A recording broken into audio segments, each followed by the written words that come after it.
এক পাগলে বলছে, আমার আল্লাহ যদি খুশি হয়ে আমাকে জাহান্নাম দেয় আলহামদুলিল্লাহ। এবার শিক্ষিত সমাজ যারা আমাদের মতো কিছু আছে না, বেশি পণ্ডিত, এবার যাই বলতেছে সবাই চাই জান্নাতে যাইতে, এই পাগলে চাই জাহান্নামে যাইতে। কত বড় গাদা। পাগলে মুস্কি হেসে বলে যায়, হ্যাঁ ঠিকই বলছেন, আপনাদের মতো সুস্থ আমি হতে চাই না, এই পাগলেই থাকতে চাই। এবার তাদের একটু টনক লটলো, কয় কেন? সবাই চাই জান্নাত, তুমি চাচ্ছ জাহান্নাম।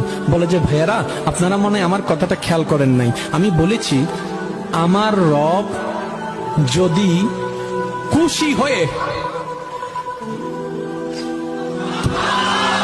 আমার রব যদি খুশি হয়ে আমাকে জাহান্নাম দেয়, আমি সেটাও নিতে রাজি। বলে যে এখনো বুঝলাম না। পাগল বলে জ্ঞান দিয়ে রবের বিষয় বোঝা যায় না, দিল দিয়ে বুঝতে হয়। আরে শুনো, রব যখন খুশি হয়ে যাবে জাহান্নামটা জান্নাত হয়ে যাবে, রব যখন নারাজ হয়ে যাবে জান্নাতটা জাহান্নাম হয়ে যাবে।